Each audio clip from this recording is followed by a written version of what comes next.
అందరికీ నమస్కారం. ఎన్నికలు ముగిశాయి. దాదాపు 82% ఓట్లు పోలయ్యాయి. ఇది ప్రజాస్వామ్యంలో మంచి పరిణామం. కానీ ఇదే సమయంలో ప్రజలందరం చాలా అప్రమత్తంగా ఉండాలి. ఎందుకంటే పోలింగ్తోనే ఎలక్షనీరింగ్ పూర్తి కాలేదు, కౌంటింగ్ కూడా ఉంది.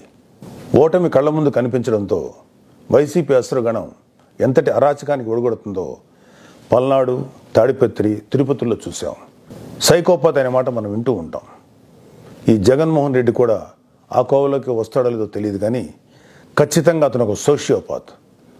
ప్రజలను కులాలుగా, వర్గాలుగా, పార్టీల వారీగా విడదీసి చిచ్చులు పెట్టి ఆనందించే రకం. అతనిలో ఆ మానసిక స్థితిని మొదట్లో ఎవరు గుర్తించలేకపోయారు.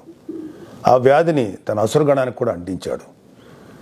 ఈ సోషియోపాత్ మానసిక స్థితి రోజు రోజుకి ముదిరిపోయింది. ఓటమి కనిపిస్తుండటంతో వైసీపీ ముఠాలు ఉన్మాదంతో ప్రజల ఇళ్ల మీద పడి అరాచకం సృష్టిస్తున్నాయి. మాచర్ల వైసీపీ ఎమ్మెల్యే సంబంధీకుల ఇళ్లలో పెట్రోల్ బాంబులు దొరికాయంటే ఫలితాలు వచ్చాక వీళ్ళు ఎంత రాక్షసత్వానికి తెగబడబోతున్నారో ప్రజలు గ్రహించాలి. తాడిపత్రిలో పోలీసులు కూడా తమను తాము రక్షించుకునేందుకు అగచాట్లు పడ్డారు. అంటే వైసీపీ ఎంతగా రెచ్చిపోతుందో అర్థం చేసుకోవాలి. వైసీపీకి ఓటు వేయలేదని తెలిసి ఇళ్లలో చొరబడి మహిళలను, పిల్లల్ని అందరినీ చావుగొట్టే పైశాచికత్వాన్ని పెంచింది ఎవరు? ఖచ్చితంగా ఈ జగన్మోహన్ రెడ్డి అనే చెప్పాలి. విశాఖపట్నంలోని కంచరపాలెంలో ఓ కుటుంబం కూటమి అభ్యర్థులకు ఓటు వేసిందని తెలిసి వైసీపీ గుండాలు ఆ ఇంట్లో మహిళలను, చదువుకుంటున్న పిల్లలపై దుర్మార్గంగా దాడి చేసింది. గర్భంతో పుట్టింటికి వచ్చిన మహిళపైన తీవ్రంగా దాడి చేశారు. అంటే వైసీపీ రాక్షసత్వం ఏ స్థాయిలో ఉందో తెలుసుకోండి. ఇలాంటివన్నీ తెలుసుకొని చిక్కటి చిరునవ్వులు చెందించే వ్యక్తిని ఏమనాలి? మహేష్ బాబు స్పైడర్ సినిమాలో విలన్ సూర్య గుర్తొస్తున్నాడు కదూ. ఉత్తరాంధ్ర నుంచి రాయలసీమ వరకు ఎన్నికల అనంతరం హింసను ప్రేరేపించడంలో వైసీపీ ఓటమి కనిపిస్తుంది. రాబోయే ఓటమిని కప్పిపుచ్చుకునేందుకే ఈ దాడులు చేస్తుంది.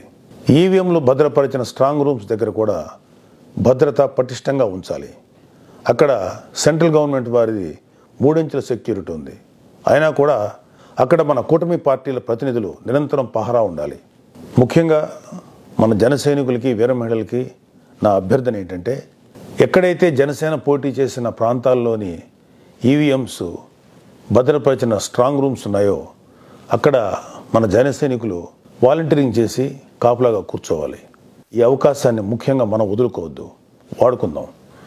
ఈ వైసీపీ దుర్మార్గులను ఏ దేశంలోనూ తేలిగ్గా తీసుకోవద్దు. వాళ్ళు ఏ అరాచకానికైనా, దౌర్జన్యానికైనా తెగబడతారు. ఆ మధ్యన అంటే 2-3 ఏళ్ల క్రితం అమెరికన్ ప్రెసిడెన్షియల్ ఎలక్షన్స్లో కూడా ఎక్స్ ప్రెసిడెంట్ డొనాల్డ్ ట్రంప్ ఇలాంటి లక్షణాలే కనబరిచాడు. ఎన్నికల్లో ఓడిపోతున్నాను అని తెలిసాక కూడా నేనే గెలుస్తున్నాను, గతం కంటే గట్టిగా ఓట్లు వచ్చాయని ప్రచారం మొదలెట్టాడు.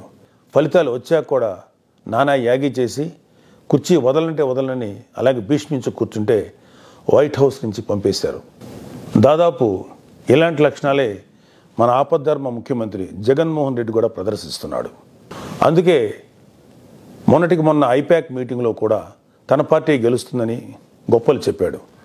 అతని మానసిక స్థితిని వంట పట్టించుకున్న ఉత్తరాంధ్ర నాయకుడు ప్రమాణ స్వీకార ముహూర్తం, విశాఖలో స్థలం అన్నీ ప్రకటించేశాడు.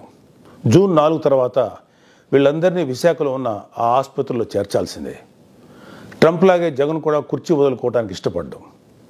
తన ఉన్మాద బృందంతో రాష్ట్ర వ్యాప్తంగా దాడులు, హింసకు తెగబడే ప్రమాదం లేకపోలేదు. దీనిపై కేంద్ర ప్రభుత్వానికి ఖచ్చితమైన సమాచారం ఉంది. అందుకే వచ్చే నెల 15వ తేదీ వరకు కేంద్ర బలగాలను మోహరించాలని చెప్పింది. మన వంతుగా కౌంటింగ్ ముగిసే వరకు కౌంటింగ్ కేంద్రాల దగ్గర, పార్టీ కార్యాలయాల దగ్గర కూటమి శ్రేణులు అప్రమత్తంగా ఉంటూ ప్రతి కూటమి కార్యకర్త ఈ కేంద్రాలను పర్యవేక్షిస్తూ ఉండాలి. ఆంధ్రప్రదేశ్ రాష్ట్రం ఈ అరాచక శక్తుల చేతుల నుంచి అభివృద్ధి సాధకుల చేతులకు మారే సమయం దగ్గరలోనే ఉంది. అందరం ఆ శుభగడి కోసం వేచి చూద్దాం.